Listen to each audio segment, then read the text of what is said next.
বেশ কয়েকদিন ধরেই সারা বিশ্বে আলোচনার কেন্দ্রবিন্দুতে আছেন মার্কিন প্রেসিডেন্ট ডোনাল্ড ট্রাম্প। একদিকে ভেনেজুয়েলা থেকে মাদুরোকে মুঠোবন্দী করতে না করতেই এবার গ্রিনল্যান্ড দখল করতে মরিয়া হয়ে উঠেছেন এই বিশ্বমোড়ল। প্রয়োজনে নাকি সামরিক শক্তিও প্রয়োগ করবে যুক্তরাষ্ট্র। ট্রাম্পের নজর গ্রিনল্যান্ডের দিকে পড়ায় আর্কটিক মহাদেশে নতুন রাজনৈতিক উত্তেজনা তৈরি হয়েছে।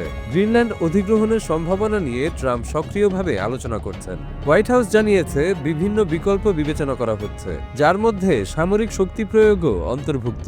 বিষয়টি ন্যাটোর মিত্র দেশ ডেনমার্কের সঙ্গে সম্পর্ককে জটিল করেছে।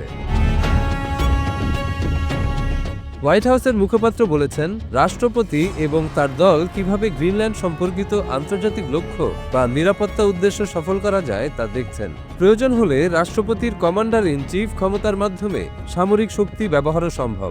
ট্রাম্পের মতে আর্কটিককে প্রতিদ্বন্দ্বী দেশগুলোর প্রভাব থেকে রক্ষা করা যুক্তরাষ্ট্রের নিরাপত্তার জন্য জরুরি। যুক্তরাষ্ট্রের আগ্রহ নতুন নয়। 2019 সালে প্রথমবার প্রেসিডেন্ট হিসেবে ট্রাম্প গ্রিনল্যান্ডকে স্ট্র্যাটেজিক হাব হিসেবে বর্ণনা করেছিলেন। রাশিয়া ও চীনের ক্রমবর্ধমান উপস্থিতি যুক্তরাষ্ট্রের উদ্বেগ বাড়িয়েছে। হোয়াইট হাউস জানিয়েছে তারা বাণিজ্যিক সম্পর্কও গড়ে তুলতে চায়। ইউরোপ সাথে সাথেই তীব্র প্রতিক্রিয়া জানিয়েছে। যুক্তরাজ্য, France, Germany, Italy, Poland, Spain এবং ডেনমার্ক যৌথ বিবৃতিতে জানায়, গ্রিনল্যান্ডের ভবিষ্যৎ নির্ধারণের ক্ষমতা তাদের নিজেদের মানুষের হাতে। শুধুমাত্র ডেনমার্ক এবং গ্রিনল্যান্ড মিলেই এই বিষয়ে সিদ্ধান্ত নিতে পারবে। তারা আরও জানিয়েছে, আর্কটিক অঞ্চলের নিরাপত্তা সব ন্যাটো সদস্য দেশ মিলে নিশ্চিত করবে। গ্রিনল্যান্ডের প্রধানমন্ত্রী জেন্স ফ্রেডরিক নিলসন বলেছেন, সংলাপ হতে হবে আন্তর্জাতিক আইন ও ভূ অখণ্ডতার নীতির প্রতি শ্রদ্ধাশীল হয়ে। স্থানীয়রা যুক্তরাষ্ট্রের আগ্রহ নিয়ে উদ্বিগ্ন। পশ্চিম গ্রিনল্যান্ডের ইলুলিসাট শহরের বাসিন্দা ইনুইট জনগোষ্ঠীর ভাষ্যমতে, যুক্তরাষ্ট্রের নেতারা যেভাবে গ্রিনল্যান্ডকে দখলের বস্তু হিসেবে দেখছেন তা ভয়ঙ্কর। তিনি বলেন, গ্রিনল্যান্ড আমাদের মানুষের ভূমি এবং আমরা আমাদের ভবিষ্যৎ নিজেদের হাতে রাখতে চাই। ডেনমার্কের পররাষ্ট্রমন্ত্রী লার্স লোকে রাসমুসেন বলেছেন, মার্কিন দাবিকে ভুল বোঝার ভিত্তিতে আলোচনার মাধ্যমে সমাধান করা উচিত। নর্ডিক দেশগুলো গ্রিনল্যান্ডের সার্বভৌমত্বের প্রতি শ্রদ্ধা জানিয়ে আর্কটিক নিরাপত্তায় বিনিয়োগ বাড়ানোর প্রতিশ্রুতি দিয়েছে। যুক্তরাষ্ট্রের শীর্ষ কর্মকর্তা জানিয়েছেন, বিকল্পগুলোর মধ্যে রয়েছে দ্বিপাক্ষিক ক্রয় বা ফ্রি অ্যাসোসিয়েশন চুক্তি।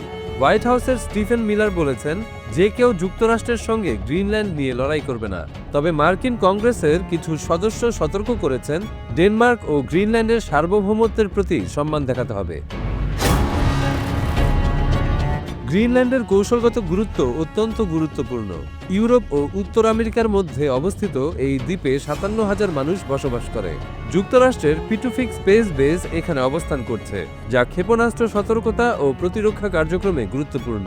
এছাড়া খনিজ সম্পদ ও নতুন বাণিজ্য পথের সম্ভাবনা মার্কিন আগ্রহ বাড়াচ্ছে।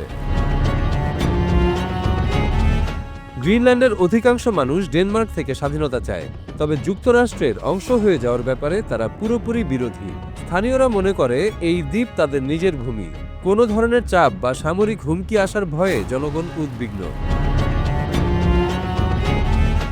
বিশ্লেষকরা মনে করছেন, যুক্তরাষ্ট্রের পদক্ষেপ গ্রিনল্যান্ডের মানুষের ইচ্ছার পরিপন্থী এবং ন্যাটোর স্থিতিশীলতাকে প্রভাবিত করতে পারে। আর্কটিক এখন আন্তর্জাতিক উত্তেজনার কেন্দ্রবিন্দু, যেখানে কূটনীতি, নিরাপত্তা এবং শক্তির সমন্বয়মূলক লড়াই চলছে। বর্তমানে গ্রিনল্যান্ডের ভবিষ্যৎ মূলত সেখানকার জনগণ ও ডেনমার্কের হাতে। যুক্তরাষ্ট্রের আগ্রহ থাকলেও আন্তর্জাতিক আইন, ন্যাটোর নিয়মাবলী এবং স্থানীয় মানুষের ইচ্ছাকে অগ্রাধিকার দিতে হবে। আর্কটিক অঞ্চল এখন কূটনীতি, নিরাপত্তা ও বিশ্ব শক্তিগুলোর প্রতিযোগিতার কেন্দ্রবিন্দুতে পরিণত হয়েছে।